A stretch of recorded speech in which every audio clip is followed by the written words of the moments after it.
बंधु माने आजिर एही भिडियोटी वृष राशि व्यक्ति विशेष मानक पई अत्यंत गुरुत्वपूर्ण अटे। बंधु माने कर्म फलदाता शनिदेव न्यायर देवता शनिदेव बक्री हेबा पई जाउछंती 30 जून रे एवं 14 नवेम्बर पर्यंत अर्थात 137 दिन पर्यंत शनिदेव एही बक्री अवस्था रे ही रहिबे। तेबे आजिर एही भिडियो रे आमे माने जानिबा शनिकर एही बक्री अवस्था आपणकर राशि उपरे केउ प्रकार प्रभाव पकाइबो। शनि आपणकर केउ भाव को गोचर करिवे एवं आपणकर केउ केउ भाव उपरे शनि देवंकर दृष्टि रहिबो। आपणक जीवन उपरे शनिकर एही गोचरर केउ प्रकार प्रभाव रहिबो, शुभ ना अशुभ। तेबे ता पूर्व आमे जानि नेबा मार्गीर अर्थ कौन एवं बक्रीर अर्थ कौन। तेबे बंधु माने एही कार्यक्रमटी जन्म राशि एवं चंद्र राशि उपरे आधारित अटे।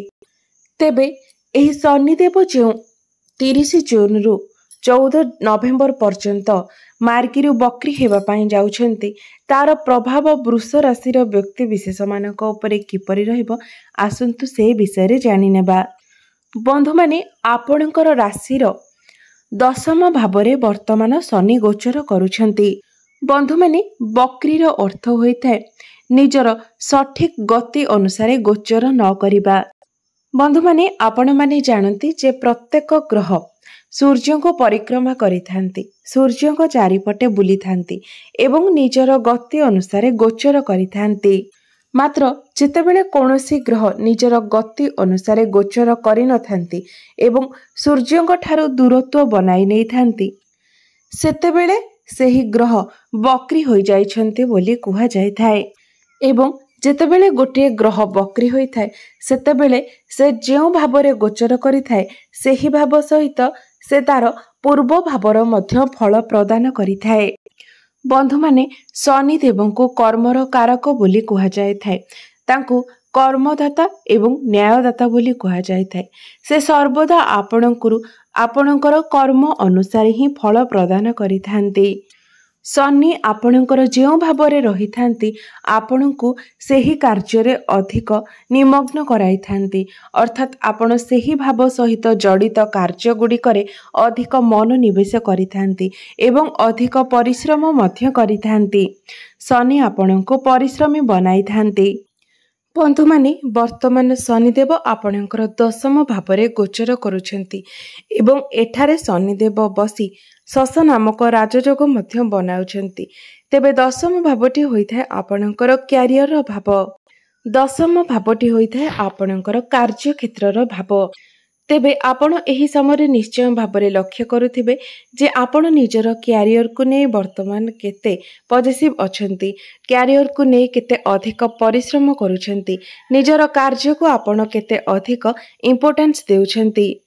एवं जेबेठारु शनि आपणकर दशम भाव को आसीछंती, दशम भावरे गोचर करुछंती सेबेठारु ही आपण लक्ष्य करुथिबे जे आपणको उपरे जेपरी कार्य भार बढ़ी जाइछि। आपण अधिकरु अधिक समय निजर काम को नहीं बिजी रहुछंती। जो व्यक्तिंकर चाकरी नथिला सेही व्यक्ति मानको चाकरी प्राप्त होइछि। जदिबा आपणको चाकरी प्राप्त होई नै तेबे निश्चित भावरे आगको आपणको चाकरी प्राप्त होई जिवो। बंधु माने जेतेबेले शनि मार्गीरु बक्री होई जिवे सेतेबेले से आपणको दशम भाव सहित नवम भावर फल मध्य प्रदान करिवे एवं नवम भाव होइथाय आपणकर भाग्यर भाव। आपण माने तो जानिले जे बक्रीर अर्थ धीर गति, तेणु शनि आपणको धीरे धीरे फल प्रदान करिवे। मात्र निहाती भावरे आपणको आपणकर भाग्यर साथ मिलिबो। धीरे धीरे हेले मध्य निश्चय भावरे आपणको आपणक भाग्यर साथ मिलिबो। जेमिति कि जे व्यक्ति माने चाकरी खोजुचंती योग्यता थिबा सत्वे मध्य चाकरी मिली पारु नाही सेमानंकु निश्चित भावरे चाकरी मिली जिवो। मात्र सेथिरे आपणंकु टिके अधिक एफर्ट्स देबा पई पड़िबो, टिके अधिक चेष्टा करिबा पई पड़िबो। मात्र निश्चित भावरे आपणंकु चाकरी प्राप्त हेबो। मात्र वर्तमान आपण जे कार्य गुड़िको परिश्रमर सहित करुछंती देखिबे जेतेबेले शनि बक्री होई जिवे सेतेबेले आपण अनुभव करिवे आपणको कार्य क्षेत्र रे आपणको आलस्य अनुभव हेउछि एवं ଏହି ସମୟରେ ଆପଣଙ୍କର ମୁଡ୍ ମଧ୍ୟ ସୁଇଂ ହେବାର ଚାନ୍ସେସ୍ ବଢ଼ିଯିବ ଏବଂ କାମ କାର୍ଯ୍ୟ କରିବାରେ ମଧ୍ୟ ଆପଣଙ୍କର ମନ ଏତେ ଅଧିକ ଲାଗିବ ନାହିଁ। ଆପଣଙ୍କୁ କାମ କରିବାକୁ ହିଁ ପଡ଼ିବ, ପରିଶ୍ରମ କରିବାକୁ ହିଁ ପଡ଼ିବ। ଆପଣଙ୍କୁ ନିଶ୍ଚିତ ରୂପରେ ଫଳ ମଧ୍ୟ ପ୍ରାପ୍ତି ହେବ, ମାତ୍ର ଆପଣଙ୍କର କାର୍ଯ୍ୟ କରିବାରେ ଟିକେ ସ୍ଲୋ ଦେଖାଯିବ। ଏବଂ 30 ଜୁନ୍ ପରେ ଶନି ଆପଣଙ୍କର ଦ୍ୱାଦଶ ଭାବକୁ ବକ୍ରି ଦୃଷ୍ଟିରେ ଦେଖିବେ ଏବଂ ଯେତେବେଳେ ଶନି ବକ୍ରି ଦୃଷ୍ଟିରେ ଆପଣଙ୍କର ଦ୍ୱାଦଶ ଭାବକୁ ଦେଖିବେ, ସେଥିରେ ଆପଣଙ୍କର ବିଦେଶ ସହିତ ଜଡ଼ିତ ଜିନିଷ ଗୁଡ଼ିକରେ କିଛି ସମସ୍ୟା ଆସିପାରେ। ଯଦି ଆପଣଙ୍କର ବିଦେଶରୁ ପଇସା ଆସୁଥିଲା କିମ୍ବା ବିଦେଶୀ କମ୍ପାନୀରେ ଆପଣ ଚାକିରି କରୁଥିଲେ, ତେବେ ସେହି କାର୍ଯ୍ୟରେ ଟିକିଏ ସମସ୍ୟା ଆପଣଙ୍କୁ ଦେଖାଦେଇପାରେ। ଆପଣଙ୍କର ଫରେନ୍ ଟ୍ରାଭେଲ୍ ହୋଇପାରେ, ଲଙ୍ଗ ଟ୍ରାଭେଲ୍ ହୋଇପାରେ। ମାତ୍ର ଯଦି ଆମେ ଆର୍ଥିକ ସ୍ଥିତିରୁ ଦେଖିବା, ତେବେ ଯଦି ବିଦେଶ ସହିତ ଆପଣଙ୍କର ଆର୍ଥିକ ସ୍ଥିତି ଜଡ଼ିତ ରହିଛି, ତେବେ ଆପଣଙ୍କର ଆର୍ଥିକ ସ୍ଥିତି ଟିକିଏ ଡାଉନ୍ ହୋଇପାରେ। ଏବଂ ବକ୍ର ଶନିଙ୍କର ଦୃଷ୍ଟି ଆପଣଙ୍କର ଚତୁର୍ଥ ଭାବ ଉପରେ ମଧ୍ୟ ପଡ଼ିବ ଏବଂ ଶନି ଆପଣଙ୍କର ଚତୁର୍ଥ ଭାବକୁ ଦୃଷ୍ଟି ପକାଇବା ଅର୍ଥ ଆପଣ ଏହି ସମୟରେ କୌଣସି ଯାନବାହନ କିଣିପାରନ୍ତି, ଆପଣ ଇଲେକ୍ଟ୍ରୋନିକ୍ସ ଜିନିଷ ମଧ୍ୟ କିଣିପାରନ୍ତି। ମାତ୍ର ସେହି ଜିନିଷରେ ଯେପରି କିଛି କମି ନଥିବ, ସେଥିପ୍ରତି ଆପଣ ସତର୍କତା ଅବଲମ୍ବନ କରିବେ। ଅର୍ଥାତ୍ ଜିନିଷ କିଣିଲା ବେଳେ ଭଲ ଭାବରେ ଭାବିଚିନ୍ତି ଏବଂ ଜିନିଷକୁ ପରୀକ୍ଷା ନିରୀକ୍ଷା କରି ତାପରେ ଜିନିଷଟିକୁ କିଣିବେ। କାରଣ ଯେହେତୁ ଶନିଙ୍କର ଦୃଷ୍ଟି ଚତୁର୍ଥ ଭାବରେ ପଡ଼ୁଛି, ତେଣୁ ଆପଣ ଯଦି କୌଣସି ଯାନବାହନ ନିଅନ୍ତି, କୌଣସି ମେସିନ୍ କିଣନ୍ତି କିମ୍ବା କୌଣସି ପ୍ରକାରର ଇଲେକ୍ଟ୍ରୋନିକ୍ସ ଜିନିଷ କିଣନ୍ତି, ତେବେ ସେଥିରେ ଆପଣଙ୍କ ମଧ୍ୟରେ ଟିକେ ଡିସାଟିସ୍ଫ୍ୟାକ୍ସନ୍ ଦେଖାଦେଇପାରେ। ସେହି ଜିନିଷକୁ ନେଇ ଆପଣଙ୍କ ମଧ୍ୟରେ କିଛି ଅସନ୍ତୁଷ୍ଟି ଦେଖାଦେଇପାରେ। ସେହି ଜିନିଷରେ କିଛି କମି ନଥିଲେ ମଧ୍ୟ ଆପଣଙ୍କୁ ସେହିଭଳି ଲାଗିପାରେ, କାରଣ ଶନିଙ୍କର ଦୃଷ୍ଟି ଚତୁର୍ଥ ଭାବ ଉପରେ ପଡ଼ୁଛି।